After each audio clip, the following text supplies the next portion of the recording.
A fondo, con Maite Noriega. ¿Cómo está usted? Me da mucho gusto darle la bienvenida hoy a fondo. Vamos a hablar de la corrupción. Hay una corrupción que puede ser censurable y hay otra que puede ser legal.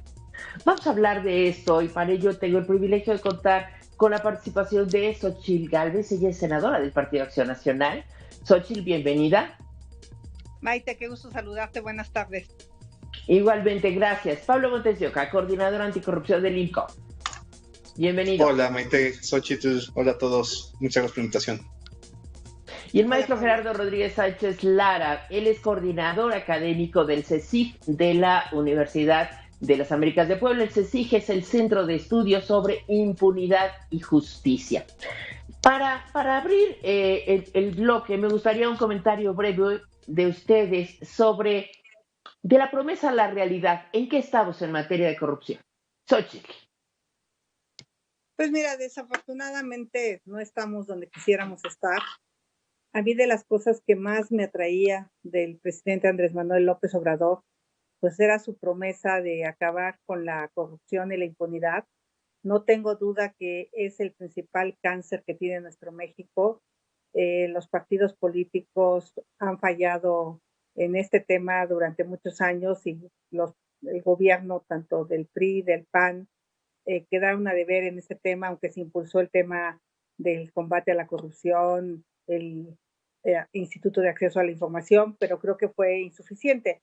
Y desafortunadamente, pues seguimos viendo casos como el de Manuel Bartlett, como el de Ana Gabriela Guevara, como el hijo de Manuel Bartlett, y ahora los videos del hermano del presidente, pues son realmente un escándalo, pero es más escandaloso decir que ese dinero era para una causa y el otro pues era para cosas malas. Yo creo que es malo uno y otro. Los videos de los exfuncionarios del Senado son fatales, tanto como los videos de David León entregándole dinero al hermano del presidente. Entonces, no estamos bien y eso pues es una mala noticia para el país. Pablo Montes de Oca, voy contigo.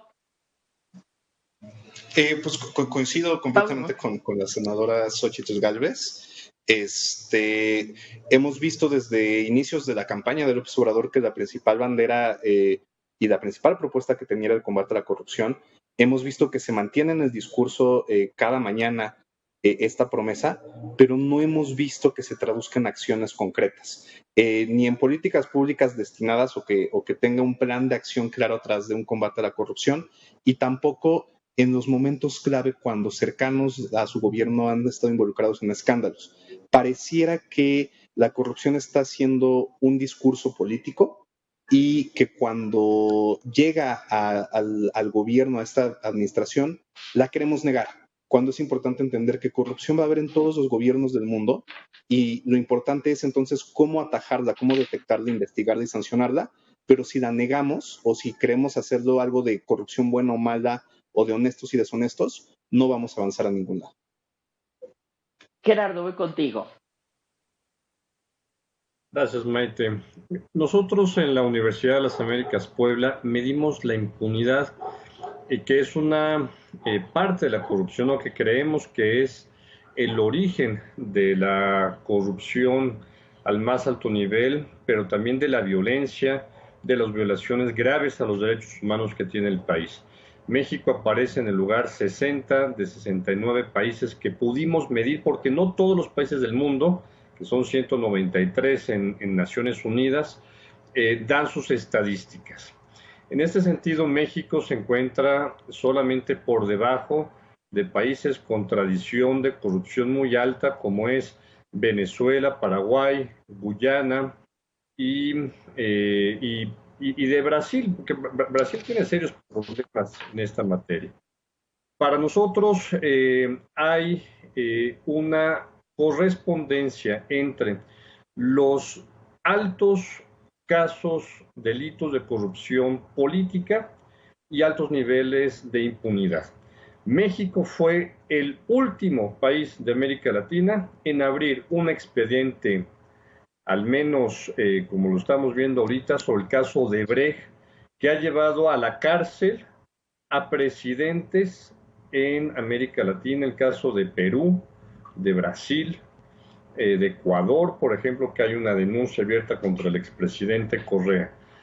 Entonces, nosotros sí vemos con buenos ojos que la unidad de inteligencia financiera finalmente esté trabajando para encontrar los hilos de lavado de dinero que permiten la alta corrupción.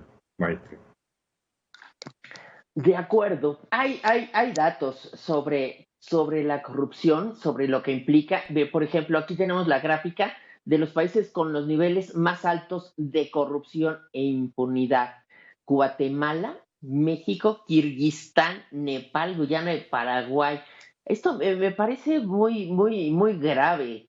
Y, por ejemplo, los de mayores índices, Marruecos, Honduras y Tailandia. Cuando vemos la realidad de esos países y vemos la realidad de la nuestra, se empiezan a parecer muchísimo, aunque nosotros, por ser una economía boyante, creamos que de verdad estamos por arriba. Los de menores índices de impunidad, Eslovenia, Croacia, Grecia, Bosnia-Herzegovina, Suecia y Noruega.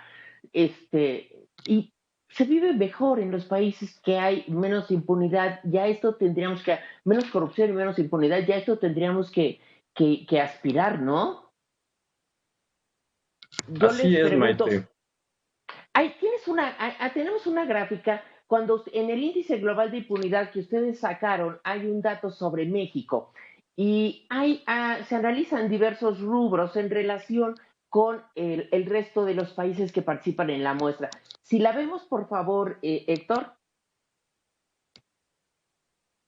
Ok, bueno, en ese hay varios rubros que me llaman la atención. México es un país que tiene más policías que el resto de los países que se analizaron.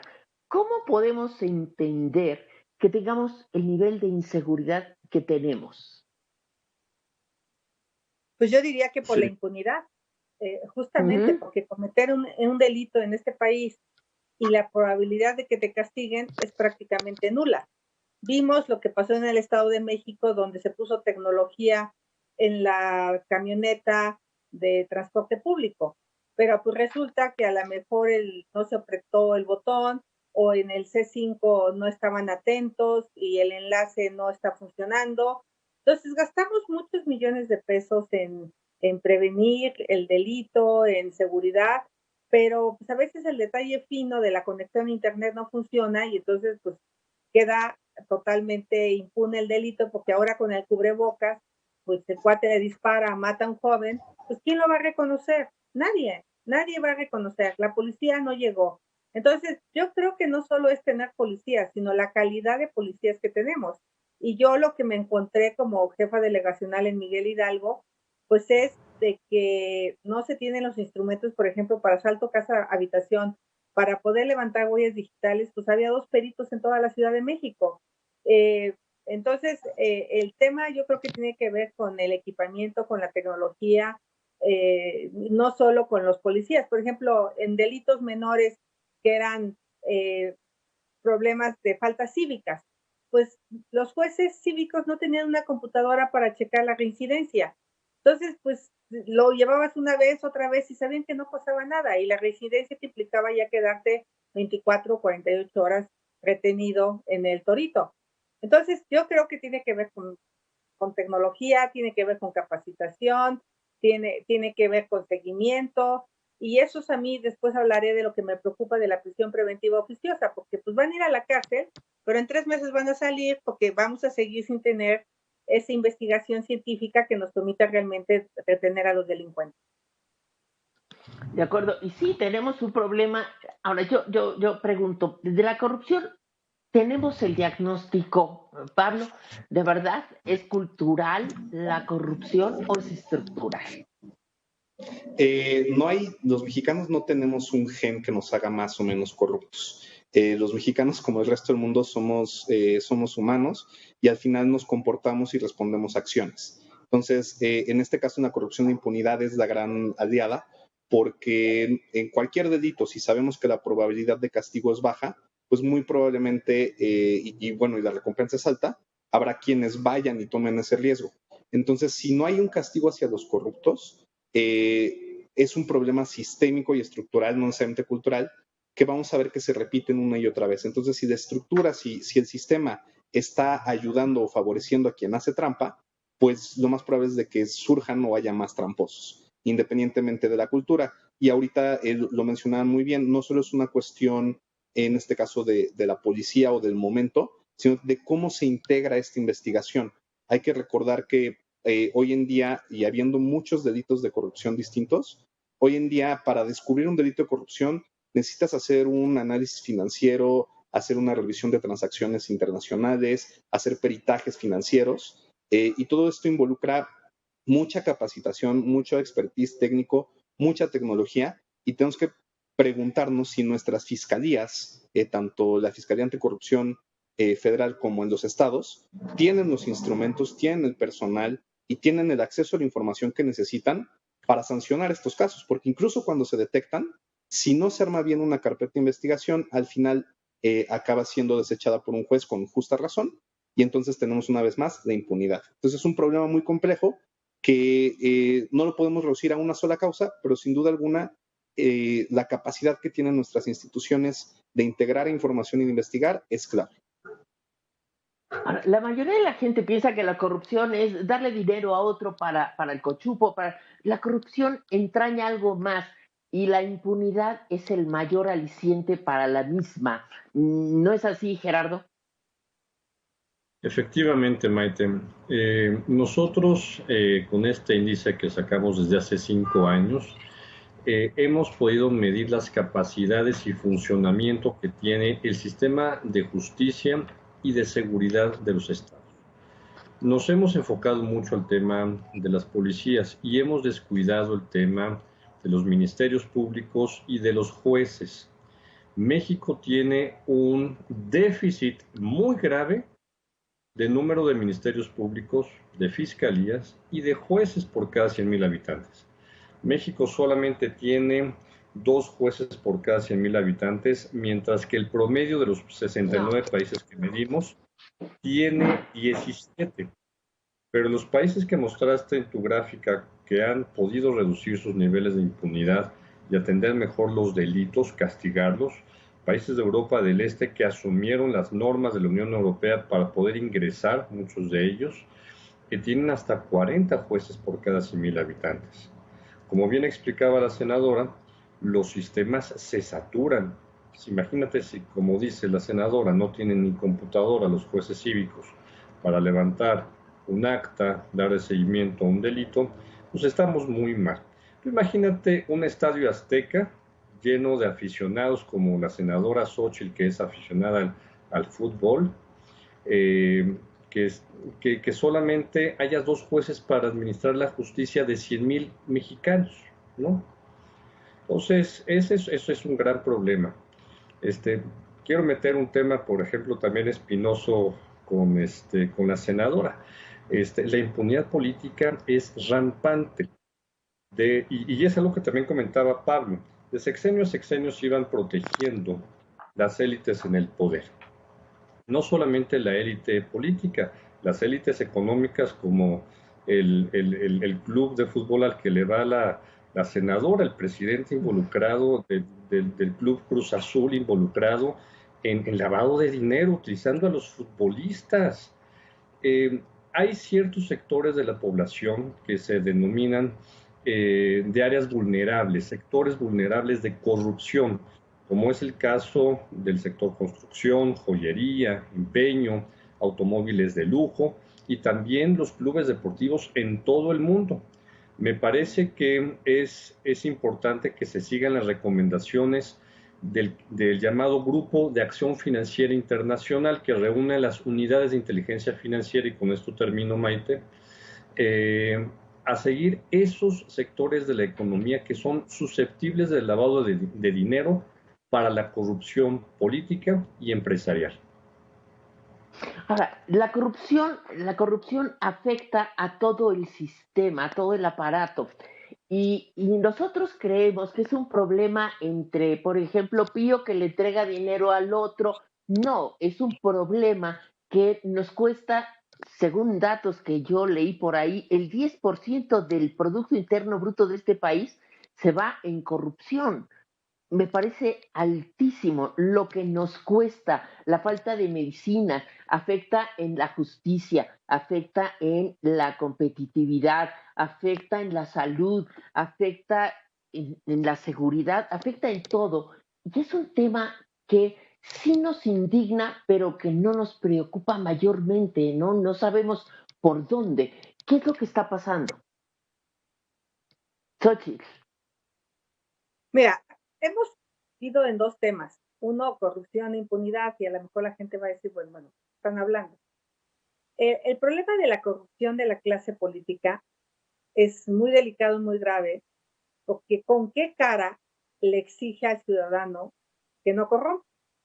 O sea, yo, funcionario público, hago cochupos, quedo impune, pero le digo a todos mis vecinos que no estacionen el coche en doble fila, que no vendan micheladas ilegales, que el delincuente no asalte la casa. Entonces, aquí el problema para mí tiene que ver mucho que tanto la policía como las autoridades han perdido calidad moral.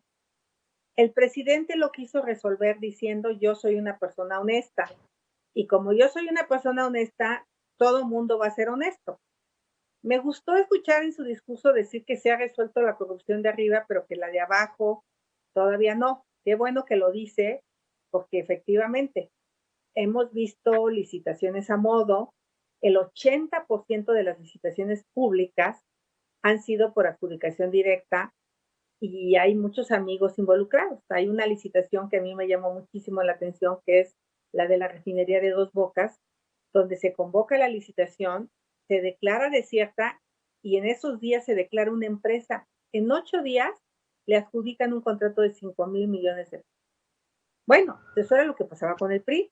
Pues eso es lo que está pasando ahora en este gobierno. El presidente tiene que poner manos a la obra y darse cuenta que se jaló a muchos zampones que saben brincar de partido, como era el caso de Gerardo Sosa Castellán, que la UIF acaba de investigarlo y hay una orden de aprehensión y ahora está en la Intocable, cárcel. claro. Pero eso lo sabíamos los hidalguenses desde que estaba en el PRI. Y entonces muchos personajes aprovecharon para irse a Morena para buscar esa impunidad que históricamente se había dado, ¿no? Yo soy de tu partido y entonces no me toques. Qué bueno que se empiece a tocar a estos personajes, pero no es suficiente el ejemplo presidencial. No es suficiente que te acuso con tu mamá si te portas mal. Vimos la balacera ayer en Morelos y el presidente dice, y eso ya se acabó. No es cierto, no se ha acabado. No se ha acabado justo por la impunidad, tanto para la clase política como para el ciudadano que comete un delito. Entonces, sí creo que por eso hablábamos del Sistema Nacional Anticorrupción y el presidente ha despreciado el Sistema Nacional Anticorrupción, tan es así que hasta hoy sigue incompleto. Él no cree en el INAE, él solo cree que basta que la función pública exista. No, porque se tienen que concatenar la UIF. A mí me gusta que la UIF pase a ser parte del Sistema Nacional Anticorrupción, la Fiscalía, la transparencia, creo que tenemos que completar el Sistema Nacional Anticorrupción para que realmente podamos sentar las bases ya de un México donde se castigue la impunidad y donde corromper pues, realmente sea algo atípico. Hoy no es así. Cuando hablamos de corrupción y hablamos de impunidad al mismo tiempo, es que van de la mano. O sea, la corrupción no existiría y no se fomentaría si no existieran los altos índices de impunidad que tenemos que alcanzan niveles verdaderamente de escándalo. Y yo creo que el presidente cree que hay que evangelizar y hay que moralizar a la sociedad para esto. Y lo único que creo que hay que hacer es aplicar la ley. ¿Tú qué opinas, Pablo? Estoy completamente de acuerdo con cómo lo comentas, Maite. No es la corrupción muchas veces se ve como un tema de únicamente de honestidad, únicamente del bueno y el malo. Obviamente hay un componente de ética y de integridad muy importante, pero es también un tema de incentivos y por eso aquí es donde entra la importancia de la impunidad. Si yo no recibo un castigo o si yo no veo una consecuencia negativa de una mala acción, entonces no voy a corregir mi comportamiento, ¿no? Y si al contrario, si el sistema está hecho para que las malas acciones triunfen, al menos en el corto plazo. Si yo sé que si quiero justicia tengo que pagar, o si quiero ganar una elección tengo que meter recursos ilegales a mi campaña, y el sistema está hecho para que funcione así sin ningún castigo, pues evidentemente la gente se va a empezar a ir hacia ese tipo de acciones, ¿no?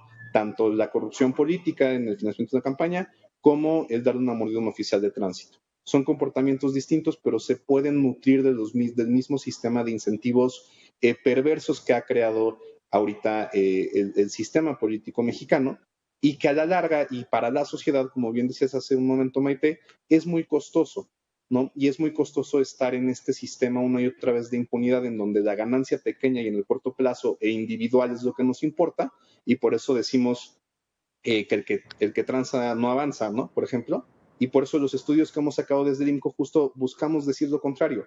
A ver, transamos y no avanzamos. Estamos haciendo trampa y como país nos estamos viendo estancados. Sí, es que hay que entender que si te vas a la etimología de la palabra corrupción, te das cuenta de que lo que se corrompe se pudre. Y lo que estamos haciendo es contribuir a que se pudran las instituciones, de tal suerte que un día el ciudadano esté totalmente indefenso y a partir de entonces quédese usted en su casa porque nadie va a meter las manos por usted. ¿Cómo ves tú a partir de esta definición y conociendo el índice de impunidad y los datos particulares para calificar la impunidad en los países? ¿Cómo ves esto, Gerardo? A mí me parece muy preocupante que no acabemos los ciudadanos de entender en su justa dimensión la manera en que la que nos afecta. Sí, conozco esta encuesta que acaba de salir hace un par de días por el periódico Reforma y los colegas de Mexicanos contra la Corrupción y la Impunidad. El que los mexicanos digan que la corrupción no ha bajado significa que, como bien indica Pablo y la senadora, estamos más bien ante un escenario de discurso político de combate a la corrupción. Es muy importante, Maite, que sí avance el caso en contra de Emilio Lozoya, de sus ex jefes, como puede ser el expresidente Enrique Peña Nieto y el exsecretario de Hacienda Luis Videgaray, que estén muy probablemente involucrados con este caso de alta corrupción, que avance el caso que señaló la senadora de la Sosa Nostra, como se le llamaba a esta unidad de extracción ilegal de recursos a la Universidad Autónoma del Estado de Hidalgo, que avancen los casos también de corrupción de uno de los grandes abogados de la clase política mexicana, ¿no? de Collado. Que avancen también los casos de ex gobernadores como César Duarte y Javier Duarte, que avancen los casos de investigación de los ex gobernadores del PRI de Tamaulipas. Hay 3 gobernadores de Tamaulipas sujetos actualmente a investigación, 2 en Estados Unidos y 1 en México. Entonces, nosotros en el índice global de impunidad, cuando hacemos el análisis de otros países, vimos que en el caso de Europa del Este, los países que hicieron grandes reformas a sus sistemas de justicia nacionales, llevaron también al mismo tiempo grandes casos de combate a la corrupción de sus élites políticas con éxito, porque sus poderes judiciales eran independientes, había sistemas de rotación con base en premios a aquellos que realizaban las mejores investigaciones. Con eso termino, Maite. En el caso de América Latina, los países que han avanzado en grandes casos anticorrupción, como es el caso de Perú, no hay un expresidente vivo y muerto, como el caso de Alan García, que se suicidó cuando iban a su casa. No hay un expresidente del Perú libre de casos de corrupción. Y es gracias a fiscales independientes, muchas de ellas mujeres. Te lo adelanto, Maite, ojalá podamos platicar contigo. Vamos a tener un foro de fiscales mujeres en la Universidad de Ecuador, de Perú, de Colombia, que han hecho un extraordinario trabajo de investigaciones independientes, que han llevado a la cárcel los procesos judiciales a sus expresidentes. Bien, hay un punto. Por las actitudes del presidente y por sus declaraciones en cada mañana, porque además satura el espacio de palabras, pareciera que lo que hacen los otros es corrupción y lo de ellos es, por ejemplo, Pío, es colaboración. O sea, son mis corruptos y mis corruptos pueden gozar de impunidad. Yo les pregunto por qué hay que hacer observaciones. Desde que salió el video de Pío, no se ha vuelto a hablar de Lozoya ni de Pío. ¿Qué opinión les merece esto? Rapidísimo. Xochitl. Es que no han dicho ni Pío. Mira. Pero qué curioso. Sale, no se ha dicho nada, pero tampoco se ha dicho nada de Lozoya. Mira, justo yo creo que lo que pasó con Pío sí fue una flecha al corazón del concepto del presidente en el tema de corrupción. Fue brutal para él, porque era su bandera más importante y él representaba justo eso, un hombre honesto, un hombre que había podido pasar por el pantano y no mancharse. Entonces, no se puede hablar del caso Lozoya si no se habla del caso Pío. Y tengo la impresión que lo que quieren es enfriar esta situación, y el grave error para mí es que esto se dirima en los medios de comunicación y no ante la fiscalía. Tengo miedo de que al haberse filtrado los videos, estos ya no tengan validez jurídica y todo quede simplemente en una anécdota.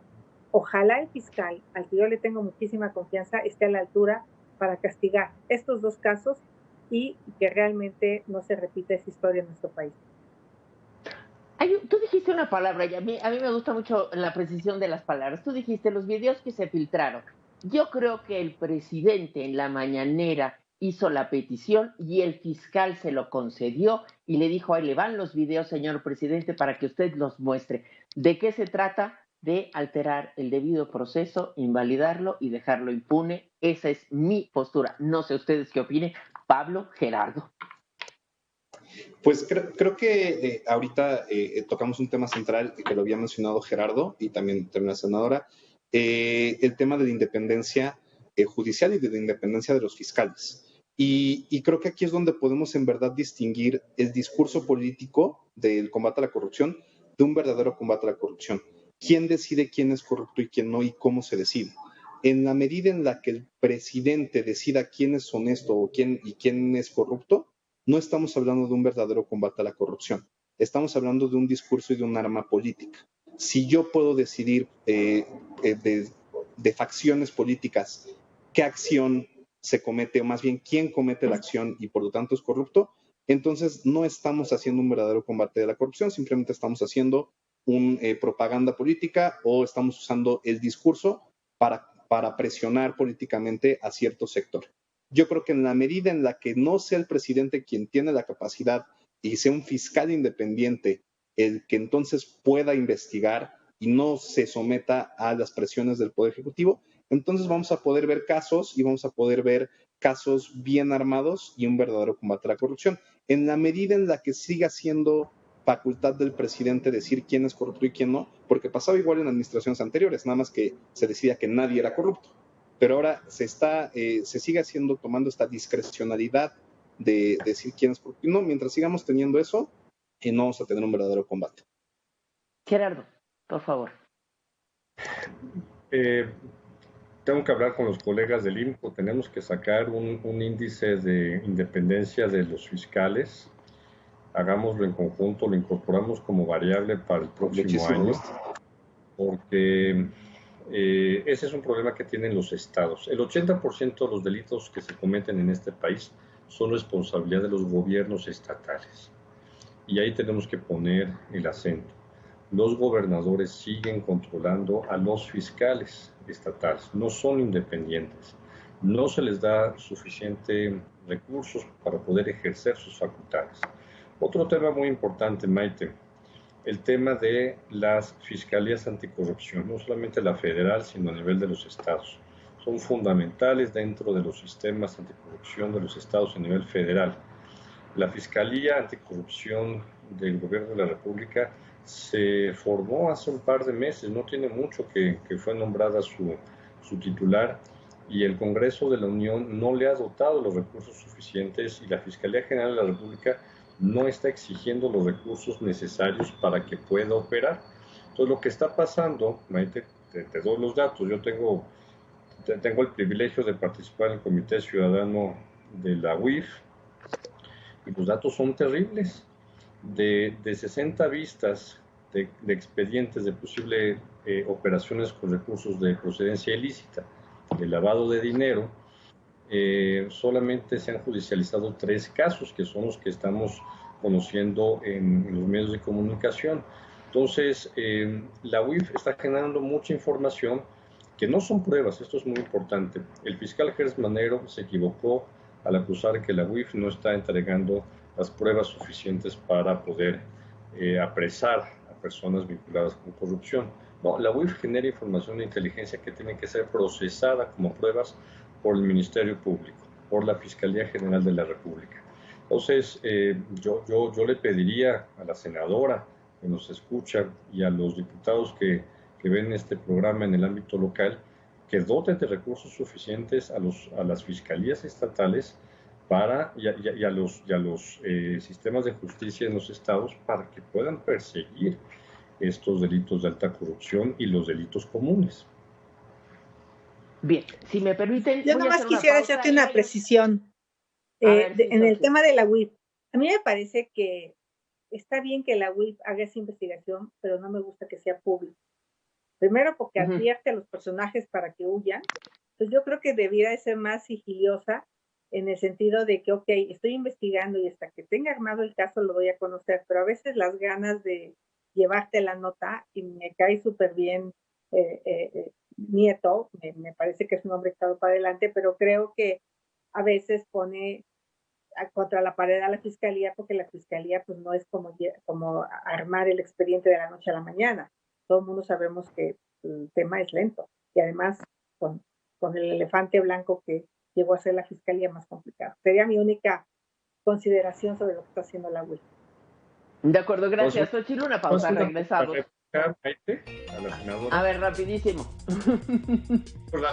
No, creo que el fiscal Gers Manero tiene la gran oportunidad de reinventar la Fiscalía General de la República y el Congreso tienen que apoyarlo porque efectivamente es un elefante blanco el que heredó, pero México se merece una fiscalía de primer nivel. Gracias, Maite. Gracias. Ahora sí, vamos a hacer una pausa mientras reflexionamos en todo esto y regresamos.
temas, ¿eh?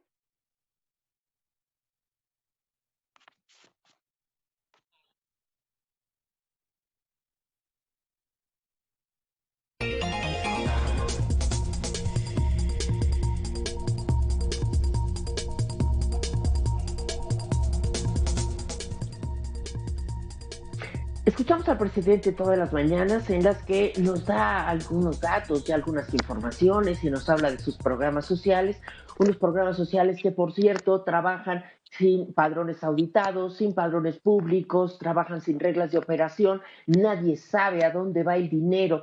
Yo les pregunto, ¿de qué manera puede incidir en el incremento en los niveles de corrupción de nuestro país la falta de transparencia? Gerardo, voy contigo. Es una gran pregunta que nos hemos hecho colegas de Transparencia Internacional, Transparencia Mexicana, del IFAI. La transparencia es una gran herramienta para prevenir la corrupción y la impunidad, pero no es suficiente.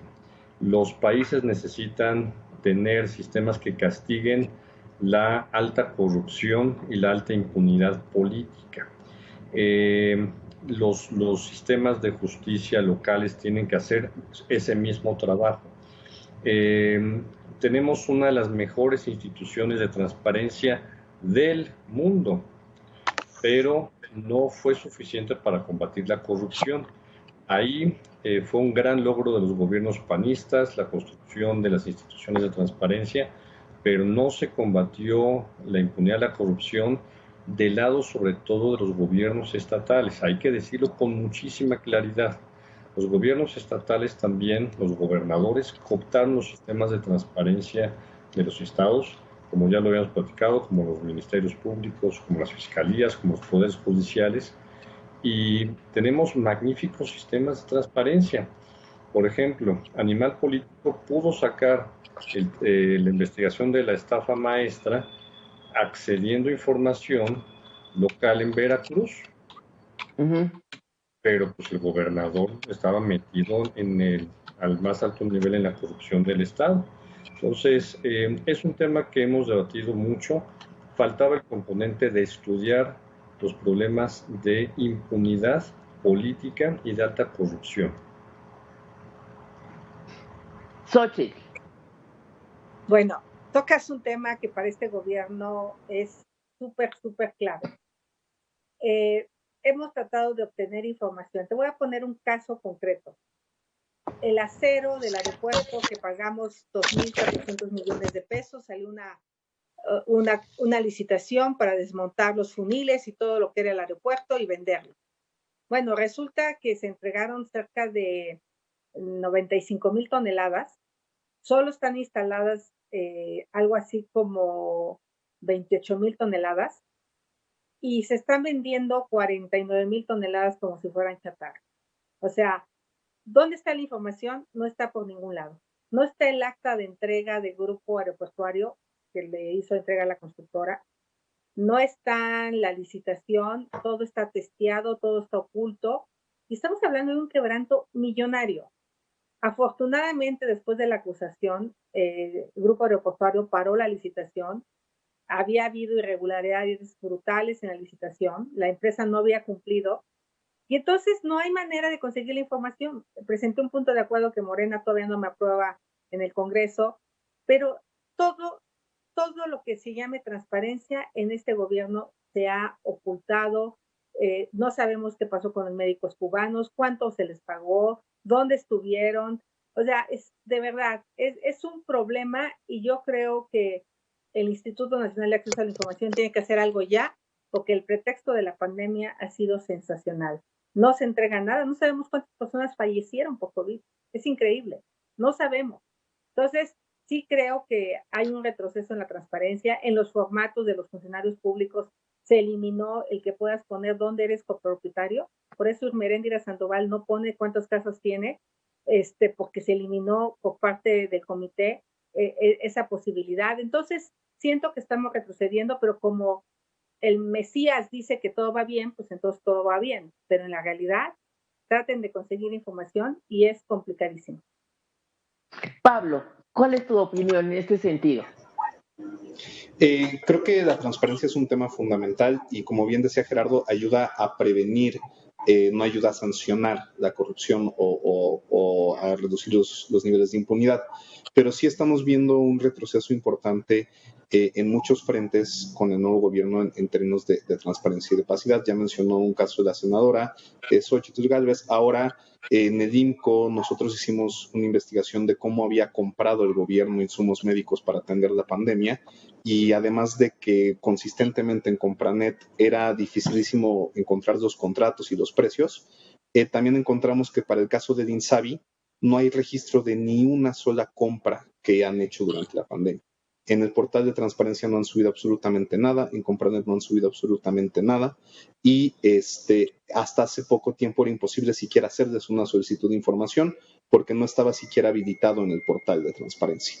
Entonces, la clave de la transparencia es que nos ayuda a conocer información para entonces hacer las preguntas, hacer las investigaciones y hacer un ejercicio de rendición de cuentas. Si no sabemos, como decía hace rato la senadora, si no sabemos siquiera qué preguntar, es imposible entonces saber qué hilo jalar para encontrar y después sancionar la corrupción. Entonces, la transparencia ayuda a que los ciudadanos y las ciudadanas podamos tener la información necesaria para exigir cuentas. Y si seguimos en un ejercicio de opacidad en donde también se le han dado muchísimas acciones a las Fuerzas Armadas que se han caracterizado por la opacidad en la que manejan sus acciones, estamos teniendo entonces un retroceso muy importante en este tema. Yo les pregunto, ¿hay alguna receta para la corrupción, Gerardo? ¿Para combatirla? No, cada país tiene que tener sus propias recetas, pero sí hay algunos ingredientes contra esto. Por ejemplo, tener sistemas de justicia independientes, tener fiscales de persecución, de investigación de los casos de corrupción también independientes del poder. Maite, tener periodistas de investigación que utilicen la información proveniente de estos mecanismos de transparencia, de gobierno abierto, para perseguir los casos de alta corrupción también desde los medios de comunicación, que hay que decirlo, muchas de las investigaciones que hoy está llevando a cabo la Fiscalía General de la República con información de la UIF, ya lo sabían. Muchos periodistas de investigación habían publicado libros que son bestsellers y el gobierno mexicano no hizo absolutamente nada. Necesitamos congresistas en el ámbito federal y local que ejerzan, como lo hace la senadora valientemente desde la tribuna, denunciar los casos de alta corrupción política también. Entonces, se necesitan, por ejemplo, también auditorías que elaboren los trabajos de investigación contable cada año de las cuentas nacionales, de cómo se ejercen los recursos. En el caso, por ejemplo, del Ecuador, se está llevando un juicio. Obviamente el expresidente Correa está exiliado entre México y Bruselas, gracias a un trabajo del Contralor General del Ecuador, de Pablo Celi. Entonces, sí hay ingredientes que los anteriores gobiernos del PAN y del PRI, hay que decirlo con muchísima claridad, y no vemos tampoco grandes avances en este gobierno, han ido desmantelando las instituciones que pueden hacer estos eslabones para combatir la corrupción. De acuerdo. Pablo, ¿cuál es tu opinión? ¿Cuál es la receta, si es que existe? Coincido plenamente con Gerardo. No hay una receta única o perfecta. Si hay ingredientes, y hay que tener también en cuenta algo.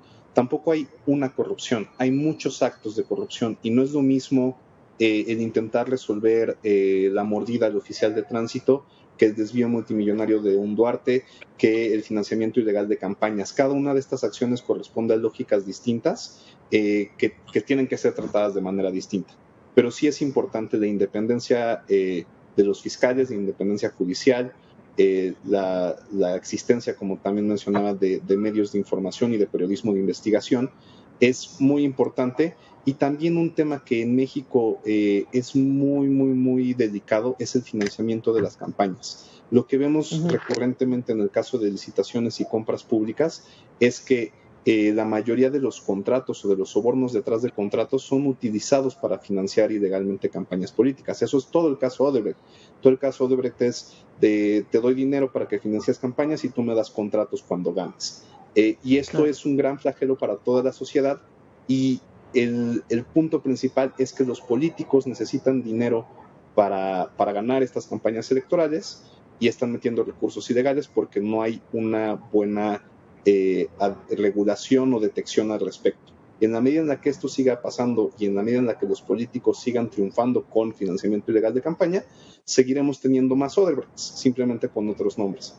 Entonces creo que no hay una receta secreta, hay muchos tipos de corrupción, pero sí hay casos específicos y temas específicos que el país debería de estar atendiendo de manera urgente. Xochitl, con tu experiencia dentro de la administración pública, ¿alguna receta, alguna sugerencia? Mira, yo creo que son varias, pero yo diría que además de lo que ya dijeron, para no ser repetitiva, los mexicanos debería de ofenderles un político que en campaña ofrece cosas, un político que les da dinero por su voto, un político que hace eventos con cantantes, con artistas y que tiene un dispendio brutal de dinero. Eso debe ser un llamado de atención para no votar por ese político, porque ese político algo está haciendo mal, o está recibiendo financiamiento ilegal, o está violando el tope de gasto de campaña, y por lo tanto, cuando llegue al cargo, va a ser un político que va a tener que pagar esos favores. Y eso es lo que vimos a lo largo de la historia. Yo no creo que haya corrupción pequeña. Yo no creo que se pueda ser medio honesto. No hay mujeres medias embarazadas. O estás embarazada o no estás embarazada. O eres corrupto o no eres corrupto. Tenemos que ser tajantes con la corrupción. Si hay distintos niveles de corrupción, si hay distintos tipos de corrupción. Por ejemplo, yo señalaba uno en el Senado cuando mandaron una terna de candidatos absolutamente incapaces que no pudieron responder una sola pregunta relacionada con el sector energético. Eso también es corrupción. Ir a un cargo para el que no estás preparado es corrupción, porque vas a tomar decisiones que pueden costar al país, de verdad, cientos de miles de millones de pesos, y lo estamos viendo con Pemex. Haber puesto a un ingeniero agrónomo que no entiende del tema petrolero, pues ha hecho que Pemex pierda cientos de miles de millones de pesos. 606,000 millones de pesos ha perdido este año, son como 200 aviones presidenciales, ¿no? Rifamos uno, pero pues estamos perdiendo 600. Entonces, creo que la receta fundamental es la honorabilidad de la clase política. Eso tenemos que ser capaces de elegir políticos, alcaldes honorables, gobernadores honorables, tener gabinetes honorables, funcionarios públicos honorables. Yo no coincido con el presidente que sean 90% honesto y 10% capaces, no. Yo creo que tienen que ser 100% honestos y 100% capaces. Y por otro lado, que funcionen las instituciones. De acuerdo.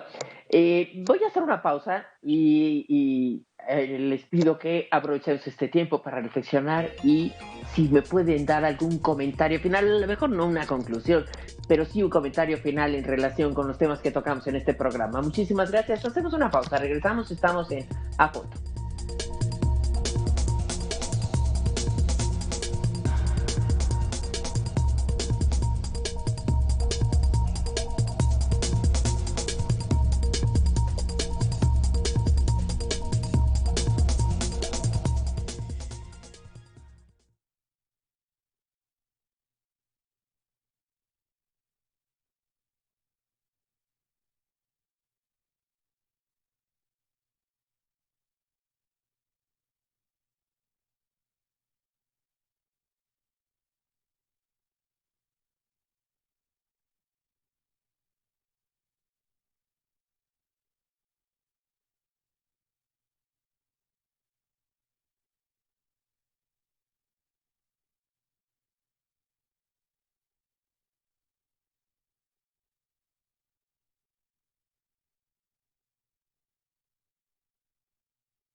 Bien, llega el momento en el que le pedimos a los panelistas, a los participantes en esta teleconferencia, un comentario final que le permita a usted a lo mejor quedarse con algo más de lo que ya escuchó. Xochitl, abro contigo. Que más nos vale que estos procesos que están en curso tengan un feliz término. Cuando digo feliz término, pues es que realmente se castigue a las personas responsables. Me preocupa un poco el tema de la estafa maestra, porque a pesar de que son 10 universidades, a pesar de que el oficial mayor Emilio Cebadúa era el que firmaba los contratos, pues es el único que no está en la cárcel. Espero que no vaya a aparecer un video donde entregaba dinero para la campaña y entonces por eso no se le castiga. Creo que el tema de la estafa maestra se han ido con una persona, pero la trama es mucho más grande. El caso de Emilio Lozoya sería muy grave y muy delicado que el señor se fuera a su casa de campo en Ixtapas y Guatanejo y viviera en su casa de Lomas de Besares, que es realmente una mansión impresionante, y que se declarara que pues ya vencieron los delitos, que se violó el debido proceso y todo quede en algo mediático, en una condena popular. Me preocupa el caso de los expresidentes, que solo sea alentar este ánimo de venganza de los ciudadanos, que por supuesto hay expresidentes que son indefendibles, pero si hay un acto de corrupción que se denuncie ya hoy y que se castigue ya. La justicia no se puede someter a consulta popular porque corremos el riesgo de que mañana alguien inocente, simplemente porque le estorba al gobierno, pueda ser sometido a juicio. Entonces creo que estos casos emblemáticos tienen que ser castigados, caiga quien caiga. Si hay panistas involucrados, tienen que ser castigados y tope donde tope. Sí, aquí se me antoja más a Poncio Pilatos diciendo a quién quieren, a Barrabás o a Jesús, ¿no? O sea, quieren que acabemos y crucifiquemos a los expresidentes, me parece muy delicado. Pablo Montes, voy contigo. Como conclusión, yo diría que el combate a la corrupción es mucho más que un discurso y tiene que ser mucho más que un discurso. Tiene que ser acompañado por acciones, por una estrategia, por políticas públicas y por recursos. Y en el caso de la corrupción y de impunidad, tenemos que voltear a ver el trabajo de los ministerios públicos y de las fiscalías, pero no solo una manera de juzgar si están haciendo un buen o un mal trabajo, sino en entender si tienen los recursos, si tienen las capacidades y si tienen las facultades para poder llevar la construcción de un caso de corrupción a un buen término. En la medida en la que sigamos haciendo una distinción de él es corrupto, el pasado es corrupto, el presente es honesto, o que intentemos negar la corrupción, vamos a seguir topándonos contra pared. Corrupción hay en todos los gobiernos del mundo y habrá corrupción en todos los gobiernos del mundo y en todas las administraciones de México, y lo importante no es esconderla, lo importante es detectarla y asegurarnos que tengamos los procesos, los instrumentos y las instituciones adecuadas para poder entonces investigar y sancionar. En la medida en la que eso no pase, seguiremos teniendo un muy buen discurso todas las mañanas, pero seguiremos también teniendo altos niveles de corrupción. Gracias, Pablo. Gerardo Rodríguez, voy contigo. Gracias, Maite. Yo me sumo al discurso y al análisis institucional de Pablo. Tenemos que analizar las capacidades que tienen los ministerios públicos, las fiscalías anticorrupción, las fiscalías estatales, los poderes judiciales también en el ámbito local y en el ámbito federal. El Poder Judicial de la Federación tiene que dejar de ser esa caja negra también de altos niveles de corrupción, de nepotismo que hay dentro de la misma. No podremos purificar la vida nacional nada más con el gobierno de la República. Tenemos que también tocar los otros poderes de la Unión. Los casos de soborno también en el Senado de la República, en la Cámara de Diputados el sexenio pasado, son terribles y como bien decía la senadora Xochitl Gálvez, tocan a exlegisladores de todos los partidos políticos. Los partidos políticos también tienen que limpiar su casa desde dentro.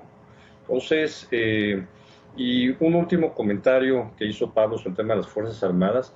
Las Fuerzas Armadas ejercen recursos y partidas de seguridad nacional. Yo creo que no hay que abusar en el uso de ellas, pero no es que las Fuerzas Armadas sean corruptas, es que está habiendo un abuso por las facultades que tienen y por el despliegue y las capacidades que tienen. Yo creo que aquí también hay que hacer una puntualización. Hay una sobrecrítica también a las Fuerzas Armadas por culpa de las autoridades civiles y del presidente de la República, que están utilizando en varios temas que no son competencia propiamente de las Fuerzas Armadas. Maite. Sí, yo creo que ahí hay un afán de congraciarse con el ejército por todo lo que había pasado entre el jefe del Ejecutivo en sus discursos antes de que fuera presidente. Yo quiero agradecerles profundamente, Xóchitl Gálvez, que hayas participado con nosotros. Pablo Montes, muchísimas gracias. Gerardo Rodríguez, de verdad ha sido muy importante la participación de todos ustedes en este programa. Y muchísimas gracias a la gente que nos acompaña. Le pedimos que se siga con la señal de nuestro canal. Vamos ahora con Alejandra López. Alejandra, ¿qué tienes? Hola Maite, ¿cómo estás? Buenas tardes. Estamos listos para en la siguiente hora informar a la audiencia de lo que está sucediendo, lo más relevante, la agenda de nuestro país el día de hoy. Por supuesto que retomamos temas de COVID-19 después de enlazarnos un momento a la conferencia de salud que encabeza el subsecretario Hugo López-Gatell, pero también vamos a platicar del tema de la inseguridad. Apenas ayer reportábamos una balacera allá en Cuernavaca, hoy se reporta una balacera similar, pero en Acapulco. También vamos a retomar el tema del regreso a clases, cómo esto se ha estado manejando en algunas entidades, pero también el home office y, bueno, pues algunas personas reportan sentirse más estresadas ahora que trabajan desde casa. Ese tema lo vamos también a analizar, pero también tenemos otro tipo de información y que tiene que ver con los puertos. Manzanillo en México, uno de los puertos más importantes de América Latina. Eso y más en la siguiente hora, Maite. Pues gracias, adelante, por mi parte es todo. Hasta otra ocasión. Gracias, Maite. Y yo lo invito a usted a que me acompañe a hacer esta pausa. Regresando de ella, le tengo toda la información.